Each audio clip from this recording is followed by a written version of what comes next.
बिस्मिल्लाहिर्रहमानिर्रहीम। पहले हम चैप्टर नंबर 2 पढ़ रहे थे, ठीक है। तो वो हमारा चैप्टर कंप्लीट हो गया है। तो आज हम नया चैप्टर शुरू करेंगे। तो उसमें हमने सबसे पहले पढ़ना है HCF। आज हमने क्या पढ़ना है? HCF। तो HCF से का एब्रीविएशन होता है। HCF जो एब्रीविएशन होता है वो किस चीज का होता है? Highest common factor. आज हमने मैथ का क्या पढ़ना है? नया टॉपिक है, वो क्या है? HCF। हमारा नया टॉपिक क्या है आज का? HCF। अब H से मुराद हमारे पास ये होता है कि H का मतलब होता है हाईएस्ट। H का मतलब क्या है? हाईएस्ट। H का मतलब होता है हाईएस्ट और C का मतलब होता है कॉमन। C का मतलब क्या है? कॉमन। और F का मतलब होता है फैक्टर। F का मतलब क्या है? फैक्टर। ठीक है। तो HCF कहते हैं हाईएस्ट कॉमन फैक्टर। ठीक है। तो ये इतना मुश्किल नहीं है, आसान है। ठीक है। इसके लिए हमें पहले वही बात है कि जिस तरह आपने मल्टीप्लिकेशन थी पढ़ी थी, तो मल्टीप्लिकेशन से पहले मैंने ये कहा था कि ये उस वक्त आएगी जब हम टेबल्स को अच्छी तरह याद करेंगे। ठीक है। उसके बाद हमने डिवीजन पढ़ी। तो डिवीजन में यही कहा था कि बेटा अगर आप लोगों को मल्टीप्लिकेशन नहीं आती या टेबल नहीं आते तो डिवीजन नहीं होगी। ठीक है। तो इसी तरह एचसीएफ जो है ना, इस ये भी नहीं आएगा अगर जब तक हमें वो टेबल्स नहीं आते या मल्टीप्लिकेशन नहीं आती या डिवीजन नहीं आती। ठीक है। तो मकसद ये है कि पहले हमें टेबल आने चाहिए, उसके बाद हमें मल्टीप्लिकेशन के बारे में पता हो, फिर उसके बाद हमें डिवीजन के बारे में पता हो, फिर जाके ये एचसीएफ आएगा। ठीक है। तो आज हम एचसीएफ पढ़ते हैं, तो ये इतना मुश्किल नहीं है। ठीक है, बहुत आसान है। तो एचसीएफ में क्या है? एचसीएफ किसे कहते हैं? Highest common factor. हमने क्या करना है, हमारे पास नंबर दिए जाएंगे, दो हो सकते हैं, कम से कम दो होते हैं, उससे बड़े जितने भी आए दो हो जाएंगे, 3 4 5। ठीक है। तो मोस्टली पेपर्स में या वैसे बड़ी क्लासों में या आप लोगों के लिए क्या होता है कि जो हाईएस्ट कॉमन फैक्टर है या आगे हमने लीस्ट कॉमन फैक्टर पढ़ना है, तो ये इनकी वैल्यू जो होती है ना, ये 2 नंबर होंगे या 3। ठीक है। तो इससे ज्यादा नहीं होती। तो HCF फाइंड करने के लिए हमारे पास क्या होगा कि 2 नंबर होंगे। फर्स्ट करें कि आज हमें 2 नंबर पढ़ने हैं, उनका HCF फाइंड करना है। उसके लिए क्या करेंगे कि हमारे पास जो 2 नंबर होंगे उनका हमें क्या करना है? फैक्टराइजेशन करनी है उनकी। ठीक है। और HCF का मतलब होता है कि जो हमारी फैक्टराइजेशन की हुई होगी उन दोनों नंबरों की, उनमें हमें क्या करना है कि दोनों नंबरों के जो आंसर होंगे वो हमें देखने हैं, और जो आंसर होंगे वो सेम जो आंसर होंगे उनके उनके हम क्या बनाएंगे? जोड़े बनाएंगे। फिर वहां से हम जाके मल्टीप्लिकेशन करेंगे। ठीक है। तो ये इतना मुश्किल नहीं है, छोटा सा प्रोसेस है। ठीक है। तो पहले हमारा क्वेश्चन जो है पहला वो हम करते हैं, उसके बाद आप लोगों को मजीद समझ आ जाएगी। तो एचसीएफ के लिए हमारा पहला क्वेश्चन है 12 एंड 28। 12 और 28 कहता है कि पहला क्वेश्चन है हमारा, find the HCF of 12 and 28। मतलब कि 12 और 28 का हमने क्या फाइंड करना है? एचसीएफ फाइंड करना है। इसके लिए हम क्या करेंगे? फैक्टराइजेशन करेंगे। और ये हमारे पास नंबर कितने हैं? 2 हैं, एक 12 और एक है 28 है। तो पहले हम 12 की फैक्टराइजेशन करनी है। किस तरह करेंगे? पहले 12 लिखेंगे।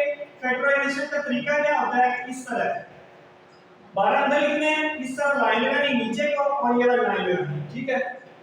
अब एक और आपने ज़हन में बात रखनी है याद कि जिस तरह डिवाइडिंग में बताया था और मल्टीप्लिकेशन में जिस तरह आप लोगों को हिंट दिया था ना, इसी तरह आपको फैक्टराइजेशन के लिए भी हिंट दे रहा हूं। ठीक है। वो किस तरह करनी है? देखें, कोई भी नंबर अगर उसके एंड में हमारे पास 0 आ जाए, 2 आ जाए, 4 आ जाए, 6 आ जाए और 8 आ जाए, ये 5 नंबर किसी भी नंबर के एंड पे आ जाए, उसके लिए हम हमेशा हमेशा 2 का भाड़ा पढ़ेंगे, 2 का टेबल पढ़ेंगे। कौन सा टेबल पढ़ेंगे? 2 का टेबल पढ़ेंगे। ठीक है। तो अगर इसके अलावा कोई और नंबर आ जाए किसी भी नंबर के एंड में, किस तरह, मतलब कि 10 आ सकता है, 20 आ सकता है, 28 आ सकता है, 46 आ सकता है। ये देखो इस पे 0 एंड पे, ये 0 हमारे फोर रीजन में आ जाएगा कि 2 के टेबल पड़ेंगे इसके लिए।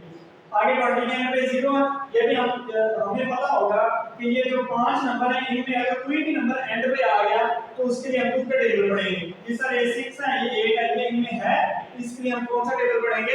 2 का।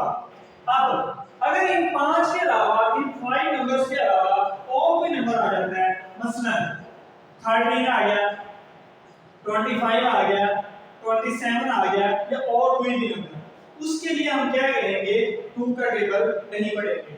फिर क्या करेंगे? हम 2 के बाद 3 का टेबल पढ़ेंगे।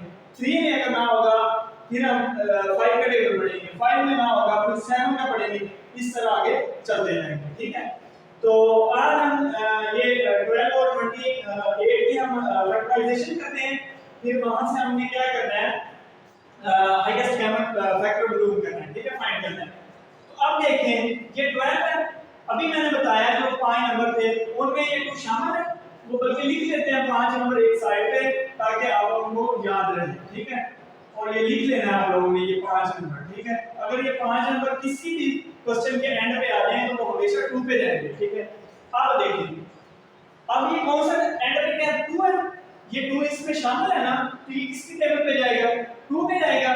तो जो जिस टेबल पे जाएगा वो नंबर आप लोगों ने यहां पे लिखना है। वो नंबर कहां लिखना है? इधर बाहर वो लिखना है नंबर, ठीक है। अब 2 तरीके हैं यहाँ से इसको हल करने के।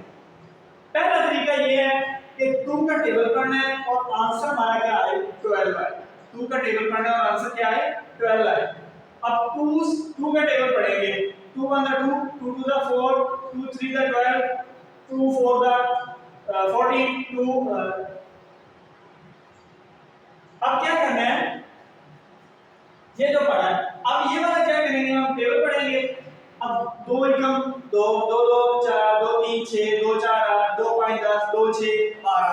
अब 2 का टेबल कितना तक पढ़ा? 6 तक पढ़ा और आंसर क्या है हमारे पास? 12। अब वो जो 6 वाला टेबल आया, जो 6 तक पढ़ा था वो यहाँ पे लिखना है। वो जो 6 आया है वो कहाँ लिखना है? नीचे लिखना है। अच्छा, एक तो ये तरीका है। लेकिन आप लोगों को फर्स्ट टाइम है, आप लोगों को थोड़ा सा आसान तरीका बताता हूँ। वो क्या है? आप लोगों ने क्या करना है बेटा?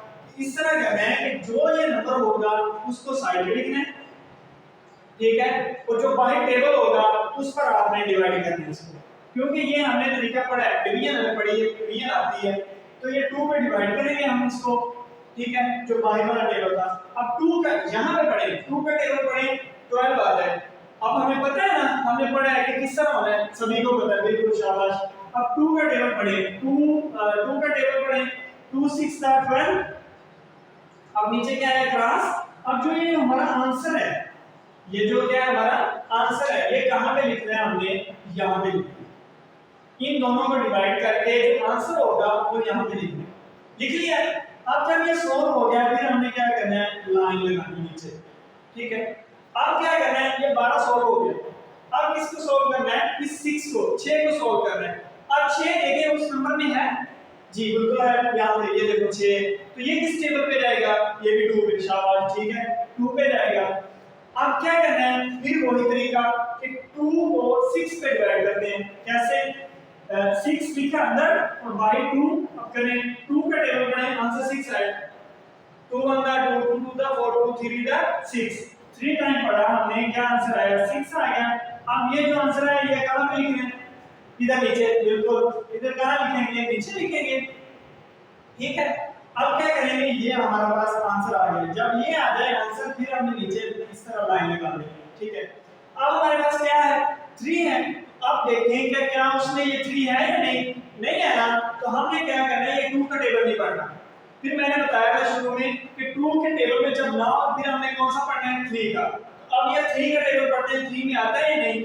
जी, 3 1 3 में आ रहा है। तो अब हमने क्या करना है? इस 3 को डिवाइड करना है। कैसे?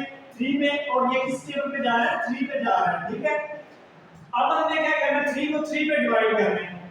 3 को 3 1 3, आप बिल्कुल नीचे 0, और ये जो आंसर आ गया वो हम कहां लिखेंगे? इधर लिखेंगे।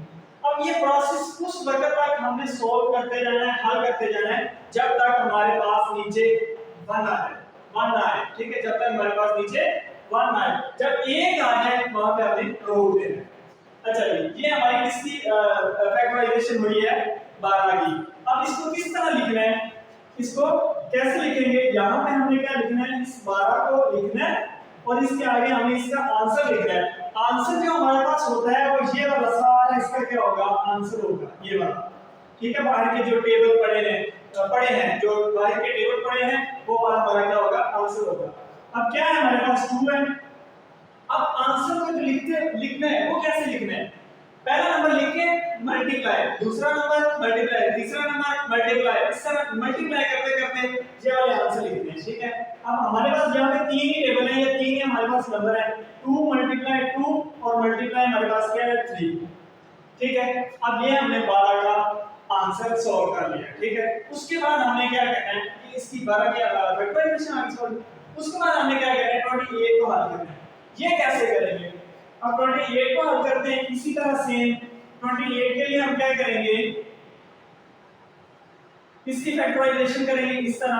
अब देखिए 28 के एंड में हमारे पास क्या है 8 है, तो 8 किस पे जा रहा है 8 है ना, तो ये किस पे जा रहा है 8 इधर है ना, तो ये किस पे जा रहा है 2 पे, 2 के टेबल पे। हम क्या करेंगे इसे इधर 2 लिखेंगे, लिख लिया। अब हमने क्या करना है कि 28 को इधर डिवाइड करते हैं, 28 इधर लिखेंगे ऐसे अंदर और बाहर क्या लिखेंगे 2 और 2 का टेबल पढ़ेंगे 28 आ जाए 2 अंदर 2 क्या बचा कुछ भी नहीं, 0 ऊपर से हमारे पास क्या आ गया 8। अब 2 का टेबल पढ़ेंगे 8 आए 2 2 अंदर 2 2 द 4 2 3 द 6 2 4 द 8। अब 2 का टेबल पढ़ा हमने 4 तक, 2 का टेबल पढ़ा 4 तक, हमारे पास आंसर क्या आ गया 8 आ गया 8 आ गया। अब यहाँ पे ये कुछ भी नहीं बचा, 8 में से 1 है क्रॉस। अब जो हमारे पास आंसर आया ये वाला आंसर, ये हमने बताया था कि जब हम सोल्व करेंगे उसके नीचे लिखेंगे, तो ये आंसर जो है यहाँ पे लिखेंगे 14, ठीक है। अब फिर क्या करना है, अब ये जो 28 है 28 है ये हमारा खत्म हो गया, अब न्यू नंबर क्या है 14 आया। अब हमने इसको सोल्व करना है, ये इसको, ठीक है। अब 14 में सोल्व करने के लिए सबसे पहले क्या देखेंगे एंड में हमारा नंबर क्या है, एंड में हमारे पास क्या है 4 है, तो ये देखेंगे क्या एंड में शामिल है, जी है, ये देखो 4, तो ये किस पे जाएगा 2 पे जाएगा, 2 पे जाएगा, ये देखो 2 पे जाएगा। अब हमने क्या करना है जी इस 14 को इसी तरह डिवाइड करना है, ठीक है। अब 14 को क्या करेंगे 14 डिवाइड 2 पे करेंगे, अब 2 का टेबल पढ़ें 14 आए 2 1 the 2 2 2 the 4 2 3 the 6 2 4 the 8 2 5 the 10 2 11 the 12 2 11 the 12 sorry 2 6 the 12 2 7 the 14 2 7 the 14 2 7 14, ठीक है। तो अब क्या करना है, अब हमारे पास नीचे 14 में से 14 के 0, अब जो हमारे पास आंसर है वो क्या आ गया 7 आ गया। अब हमने क्या करना है कि 14 के नीचे जो 14 वाला नंबर हमने सोल्व किया उसके नीचे क्या लिखेंगे हम 7 लिखेंगे।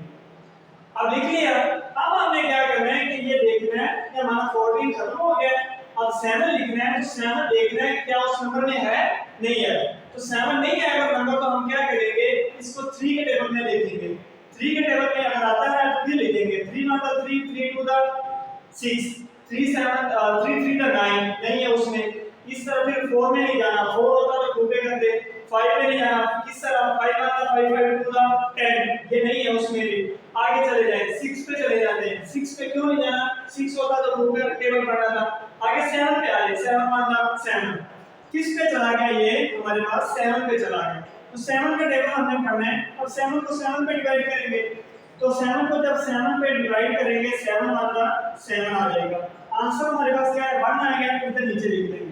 अभी मैंने बताया कि कहां तक जाना है, हमने जहां तक 1 जब तक 1 नहीं आता तब तक हम लिखते जाएंगे, अब 1 आ गया। अब इनके आंसर कैसे लिखने हैं, 28 पे तो लिखेंगे 28 लिखेंगे और उसका जो आंसर होगा वो क्या होगा ये वाला, इसका आंसर क्या है ये वाला। अब ये वाला हम आंसर लिखेंगे कैसे, मल्टीप्लाई करते करते हर नंबर को 2 मल्टीप्लाई ये वाला 2 आगे मल्टीप्लाई ये 7, ठीक है। आगे मल्टीप्लाई 7। अब इनके हमने आंसर लिख लिया है। अब हमें देखना है कि इनमें हाईएस्ट कॉमन फैक्टर क्या है। हाईएस्ट कॉमन फैक्टर क्या है, फैक्टराइजेशन कर ली। अब हमने इन दोनों में हाईएस्ट कॉमन फैक्टर मतलब कि हमने वो नंबर ढूंढने जो दोनों वैल्यू में सेम हो, दोनों वैल्यू में सेम हो, मतलब कि उनके जोड़े बना लेते हैं। ठीक है, अब देखते हैं ये 2 है, नीचे हम देखते हैं 2 है या नहीं है। ये वाला 2 किसके साथ मिल गया, ये इसके साथ सेम है, एक तो ये आ गया। उसके बाद अगला देखते हैं हम, ये 2 इसके साथ है, ये भी बन गया जी। आगे हम देखते हैं 3 है, नीचे 3 है नहीं है, ये 7 है, ऊपर 7 है नहीं है। तो हमारे पास जो हाईएस्ट जो कपल के जोड़े जो बने हैं वो कितने हैं, 2 है। अब हमने HCF किस तरह लिखना है, HCF लिखेंगे हमारा हाईएस्ट कॉमन फैक्टर जो लिखना है वो किस तरह लिखना है, HCF इज इक्वल टू जो हमने ये जो फैक्टराइजेशन से जो हमने दो कपल बनाए हैं, जो दो जोड़े आए हैं हमारे पास, वो कौन कौन से आए हैं। एक तो हमारे पास 2 का आ गया, एक हमारे पास कौन सा आया 2 का, और दूसरा हमारे पास क्या आया 2 का। ठीक है, आगे हमारे पास कोई भी नहीं है, अगर होता वो भी हम लिखते जाते, लेकिन जिस तरह हमें इन नंबर को लिखने के लिए मल्टीप्लाई दरमियान में लिखी है, इसी तरह इनको भी हमने मल्टीप्लाई करना है। पहला जो पहला हमारा था जोड़ा, उसके लिए हमने 2 लिखा, फिर अगले के लिए हम क्या करेंगे, दरमियान में मल्टीप्लाई के साथ लिखेंगे, फिर दूसरा लिखेंगे, अगर तीसरा होगा फिर मल्टीप्लाई आगे तीसरा नंबर। ठीक है, अब हमने क्या करना है, अब हमने इन दोनों को क्या कर देना है, मल्टीप्लाई कर देना है, 2 टू द 4, और ये हमारा क्या आ गया HCF। ठीक है, बहुत आसान है, इतना मुश्किल नहीं है मेरे बेटा, सिर्फ और सिर्फ 2 काम करने हैं आप लोगों को। मल्टीप्लिकेशन आनी चाहिए आप लोगों को। ठीक है, मल्टीप्लिकेशन के बाद वही बात कि मल्टीप्लिकेशन से हमें टेबल का पता हो, मल्टीप्लिकेशन का पता हो, फिर सॉरी टेबल का जब आते होंगे मल्टीप्लिकेशन आएगी फिर डिवीजन आएगी। अब देखिए यहाँ पे डिवीजन इस्तेमाल हो रही है ना, ये आप लोग की आसानी के लिए डिवीजन इस्तेमाल हो रही है। इस तरीके से जब आप लोग क्वेश्चन आ जाएंगे, फिर अगला नेक्स्ट जो मेथड होगा वो इससे भी आसान होगा, फिर हमें ये करने का प्रोसेस करने की जरूरत ही नहीं होगी। ठीक है, तो अब जब हम क्या करेंगे, इनको सोल्व कर लेंगे, फैक्टराइजेशन बिलोंग कर लेंगे, तो उसके बाद हमने क्या करना है, HCF के लिए हम क्या करेंगे, उनके हाईएस्ट कॉमन फैक्टर देख लेंगे, जो दोनों चीजों में कॉमन होंगे, दोनों में कॉमन होंगे, दोनों फैक्टराइजेशन जो बिलोंग किया है उनमें जो कॉमन होंगे उनको हम बना लेंगे। अगर 3 नंबर होंगे तो 3 में बना लेंगे। ठीक है, बनाकर और उनको जो कॉमन आए वो लिखेंगे और उनको आपस में क्या कर देंगे, मल्टीप्लाई कर देंगे। ठीक है, वो हमारा क्या होगा, HCF।